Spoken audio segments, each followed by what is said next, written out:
Kaya kayatan. Pwede kaya dito ang ano, ang motor. Oh no! Naku po, iba ng daan to. Magtatanong ako. Abot lang pala dito. Ate, pwede po magtanong. Nakita rin ang ating landas. Wala nang iba. Saan po ang daan papunta dun sa lake? Mundo ko ay iyong niyanig. Ay, pwede po kaya ang motor dyan? Ah, sige po, thank you po. Ay, may bayad po din eh. Ay, hindi po kayo taga dito. Bababaero, bababaero. Ah, sige po. Ito lang po, diretso lang. Sige po ate, thank you.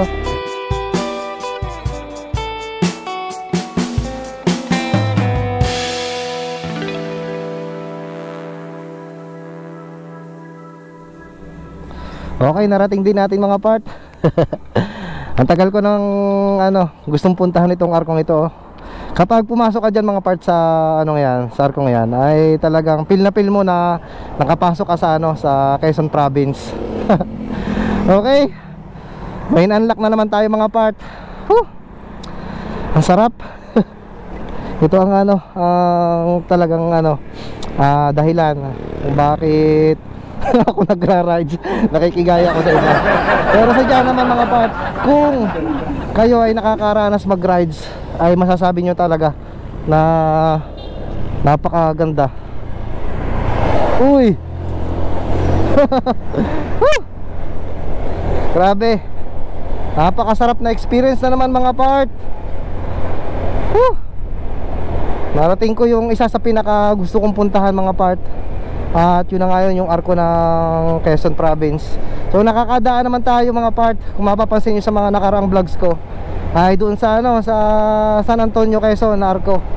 Pero mas legit na kapag diyan ka ba dumaan sa arkong yan, ay welcome to Quezon Province. Mas legit mga part.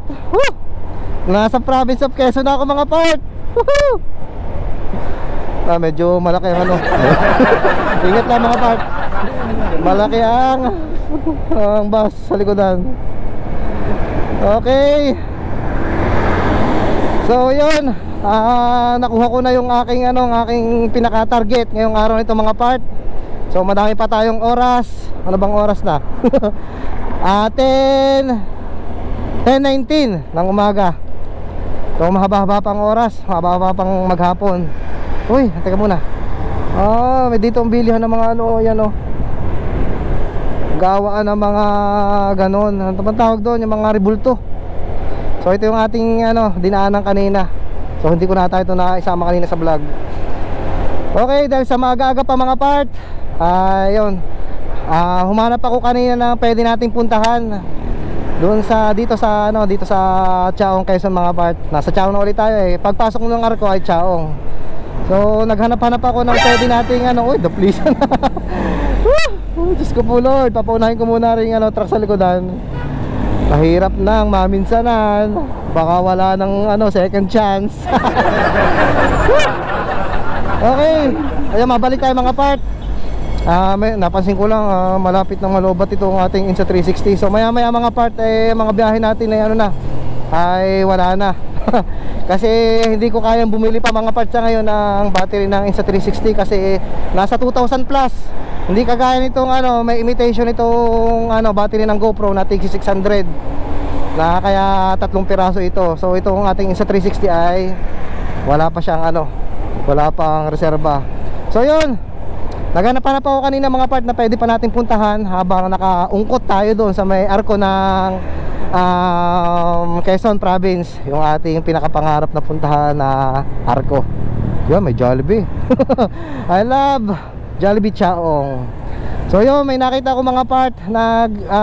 Search ako sa mapa, nagtingin ako dito sa Google Maps. Ay may nakita ako mga part na yung bilog na hindi ko mawari kanina kung yun ay lake. Pero nung sinearch ko mga part ay lake nga. So meron dong isang spot na madami ang pumupunta. So para sulit ang ating biyahe, ay pupuntahan natin ngayon. So samahan niyo ulit ako mga part. Siguro ito ay part 2 na ginawa nating rides dito sa Quezon.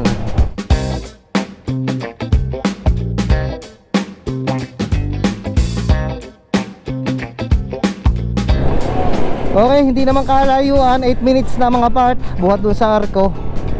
Sabi dito kay Google Maps ay mararating na natin yung lake.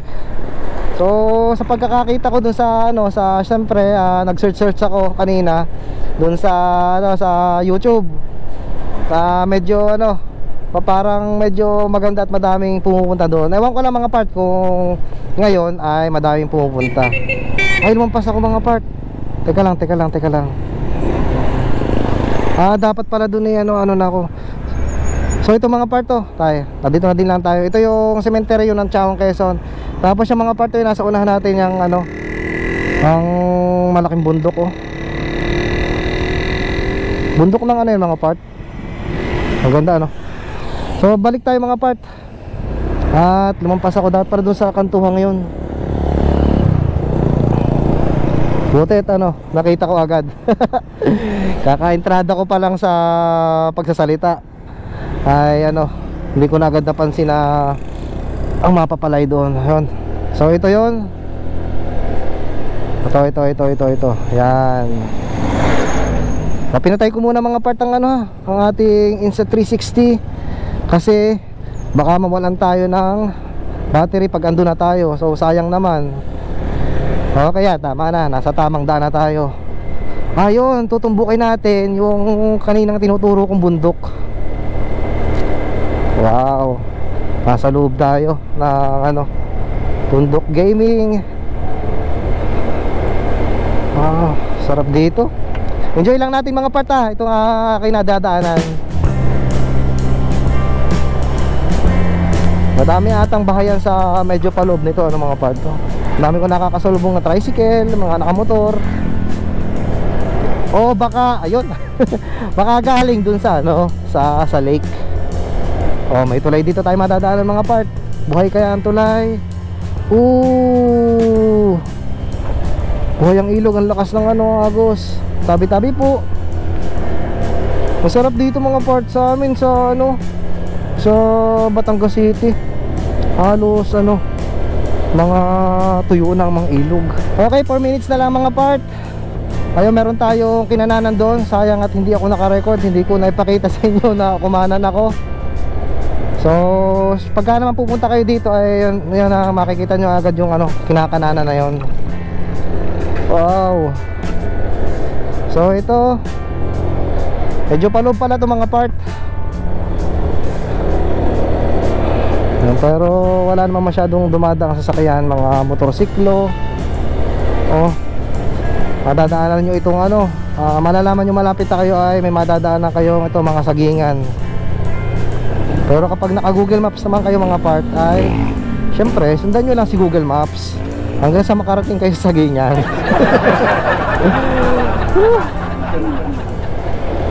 Okay, may madadaanan tayong Arco para pinaka-landmark ninyo mga part kung sakaling pupunta kayo dito. Welcome Barangay San Pedro. Ayun, Barangay San Pedro pala ito mga part. Ito na kaya yun. Pero nakalagay dito kay Google ay Barangay Aquino Road. Pero pumasok tayo sa Barangay San Pedro. Siguro bago makarating tayo doon sa lake ay isang barangay pa. Mahaba pa to. Simula doon sa ating kanina sinabi kong may madadaanan kayong sagingan, puro sagingan pa din hanggang ngayon. Dito sa parting ito may pangilan-ngilan na ibang puno pero mas madami pa din yung saging. May akyatan. Pwede kaya dito ang motor. Naku po, iba ng daan to. Magtatanong ako. Tubot lang pala dito. Ate, pwede po magtanong. Nakita rin ang ating landas. Wala nang iba. Saan po ang daan papunta dun sa lake? Mundo ko ay iyong niyanig. Ay, pwede po kaya ang motor dyan? Sige po, thank you po. Ay, may bayad po din eh. Ay, hindi po kayo taga dito. Bababaero, bababaero. Sige po. Ito lang po, diretso lang. Sige po ate, thank you. A few moments later. Pero, ate, may iba paganda na papunta sa lake na hindi dito. Ayusan. Doon po sa kabila. Dito kasi tinuro ng mapa. Nakamapa lang po ako. Sige po, thank you po.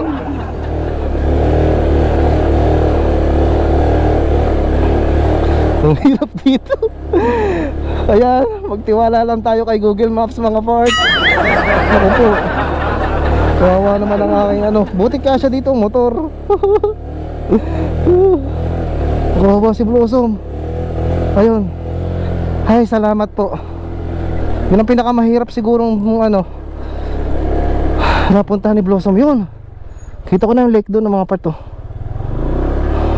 Saan kaya yung ibang daan?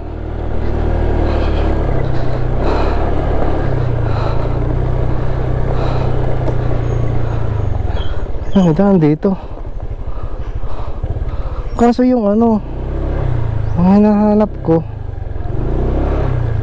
ay yung nakita ko parang may ano, may anuhan, tambayan. Ito din naman mga part yung isa pang daanan. Kaso ay ayoko ng ano, pas na ako din sa mga gayang lusungin, masyadong malalim. Pero may mga nagpunta na doon. Tanong ako dito kay kuya, may daan daw dito. Kikiraan po. Ang hinahanap ko kasi yung ano, yung nakikita ko na para siyang view deck. Buti at okay ang daan dito. Uy, ang ganda. Mas maganda dito. Kaya nga lang eh, medyo mabato. Pero okay pa naman ang ating ano.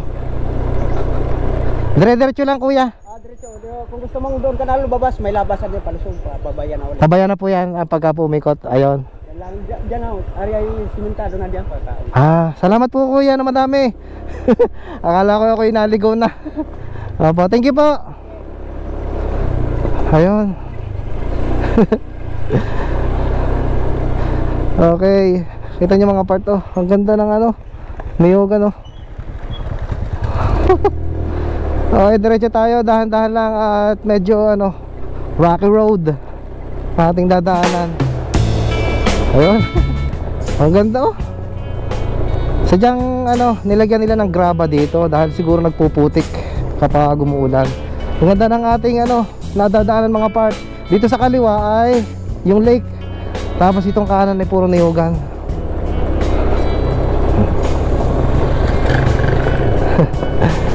Baka sana dun sa tinuturo ni kuya pabalik ay ano, ay merong ano, maganda ng daan, hindi ganito.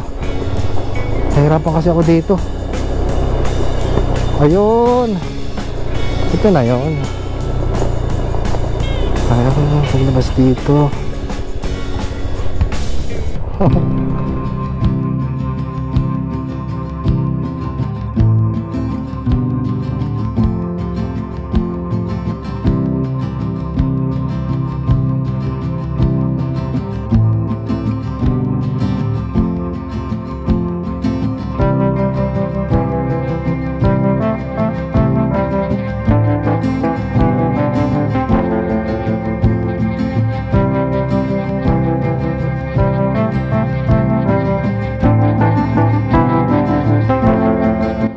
Ito ang view dito mga part sa tinambayan ko. Itong view deck na ito ay may nakaharang pa na mga puno. Siguro hindi na yan tatanggalin kasi napakahalaga ng mga punong yan dito.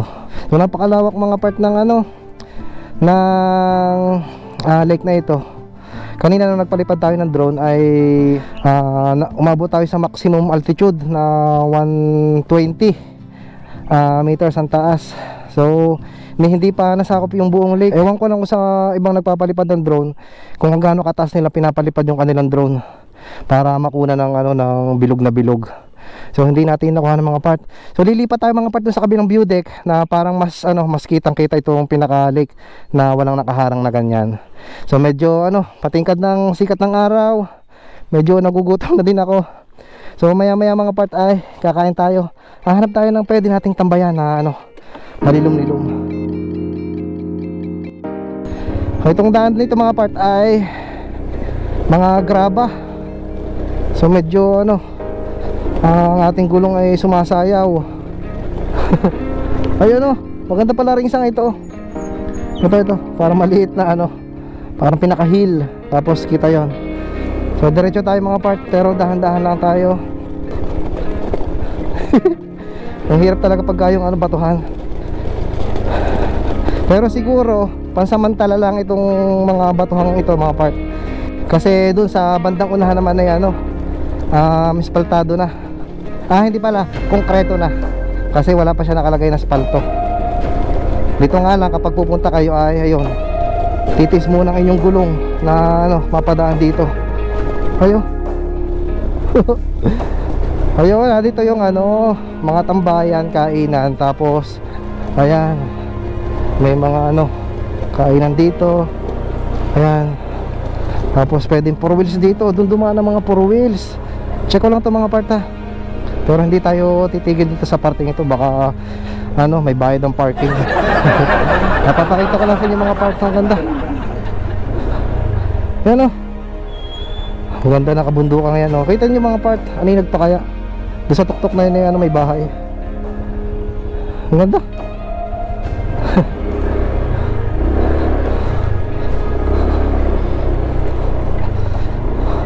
So, kompleto dito. Ito magandang pasyalan mga part. May mga mabibilhan na ng pagkain. Pero hindi tayo bibili mga part kasi may baon tayo. Kanina bago ako umalis ng bahay ay ano, nakapagluto pa si mami ng ano, ng ating ano, may ibaon. So mayroon akong baong pagkain, may sinangag ako. Ayun, ito yung pinaka view deck mga part na kita yung ano, may taas kaya dito. Subukan ko lang. Ayun, abot lang dito. So check ko lang. Ay, no parking. Paunawa ba? No parking. No parking. Kasaway tayo. Check ko lang nga rin, check. No parking pala. Okay yan mga part. Oh. Yan oh. Napakalawak ng ano, ng lake. Na doon yung parte na may mga, ayun, naka floating cottage. O yun na siguro ang pinakatambayan ng mga nagpapakain ng isda. Kagaya siya ng ano, nasa Taal Lake na madaming mga yung ano, yung parang pinagalagyan ng mga isda ng mga alaga. Tapos siya no. Oh. Tapos siya mga part. Ang laki ng bundok oh. Sobrang laki. Hindi ko na makita kung nasaan ang atin. Saan parte na kaya dito ang Batangas City? Katingkada ng init mga part, pero ano, pero mahangin dito. Okay, hanap tayo ng pwedeng tambayan at kainin natin ang bigay ni mami. Ito mga part. Yan, itong spot na to ang aking hinahanap. Napakaganda oh. Tapos ang kitang-kita pa din yung lake. Punta tayo dito. Uy, naku po. Paunawa sa lahat, bawal magkalat at magtapo ng basura, multa 2,500. Parang naalangan akong kumain pero hindi man tayo magkakalat. Time check, 11:12 na ng tanghali. So medyo nagugutom na ako at dito sa nakita kong ano, pwedeng kainan dito sa pwestong malilim, dito ako kakain. So ito, may dala ako, yung pabaon ni mami. Bago ko umalis kanina ay may ano, may pinabaon na pagkain. Kain tayo mga part.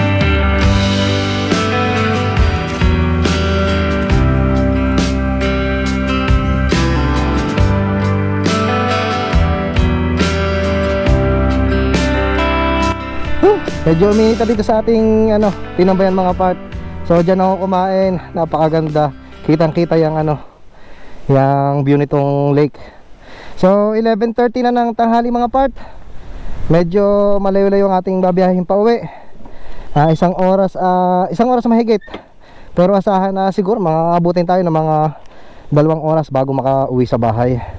So yun, mag-umpisa na tayo mga part na ano, mumakbak pa uwi. Ayun, mahigpit na. Ayun. So napakaganda, buong ano, paikot na may mga ganyan mga part. Oh. Tapos abot dito yung kainan. So diretso na tayo mga part at enjoy natin itong napakagandang daan dito. Woo! Hindi na pala tayo ano, babalik doon at dito na tayo ano, kakaliwa sa pinakakalsada. So yung diretso ngayon yung pinanggalingan natin kanina. So yan, isa pa. Yan o. Napakagandang ano, lake. Isa na naman ano, magandang pasyalan ng ating natuklasan mga part. Okay, diretso na tayo dito. Oh, sheesh, napakaganda ng daan dito mga part. Ang ganda oh. Dire-diretso lang mga part ang daan. Oh, grabe. Probinsyang probinsya. Oh, ang daming kabayo. Ah, baka. Parang ngayon ako nakakita ng baka, no? Oh, ngayon talaga gayang kadami. Tapos alpas lang. Woohoo! Grabe, napakasarap ng biyahe natin ngayon mga part. So ngayong araw na ito ay dalawa yung ating ano, na-accomplish, ang dalawa ng ating napuntahan. So isa yung ating pinaka ano, gustong puntahan na arko dito sa ano, sa Quezon. Tapos ito may napuntahan pa tayong isang ano, pasyalan dito sa Tilok. Tilok ba ang tawag? Basta itong lake dito, itatama ko na lang dito sa screen. Okay, tapos kakaliwa. Ang ganda ng mga view mga part, solid. Solid talaga oh.